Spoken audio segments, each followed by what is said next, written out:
সকাল 11টায় গণপদযাত্রা করে রাষ্ট্রপতি বরাবর স্মারকলিপি প্রদানের কর্মসূচি দিয়েছে কোটা সংস্কার আন্দোলনকারীরা। নিয়মিত ক্লাস বর্জন কর্মসূচির সাথে পদযাত্রা করবে তারা। সন্ধ্যায় এক সংবাদ সম্মেলনে এক কথায় জানায় আন্দোলনকারীরা, এতে শুধুমাত্র ঢাকার শিক্ষা প্রতিষ্ঠানগুলো অংশ নেবে, ঢাকার বাইরের প্রতিষ্ঠানগুলো জেলা প্রশাসক বরাবর স্মারকলিপি দেবে বলে জানান তারা।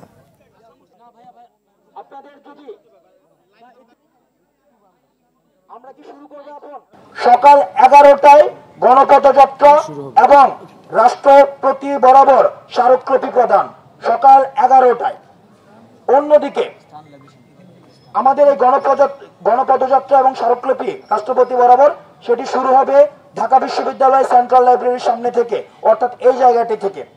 দ্বিতীয়ত, আমাদের এই কর্মসূচির পাশাপাশি সারা বাংলাদেশের অন্যান্য যত শিক্ষা প্রতিষ্ঠান রয়েছে সকল শিক্ষা প্রতিষ্ঠান নিজ নিজ জেলা প্রশাসকের কার্যালয় বরাবর গণপদযাত্রা করে জেলা প্রশাসকের মাধ্যমে মহামান্য রাষ্ট্রপতি বরাবর স্মারকলিপি প্রদান করবেন।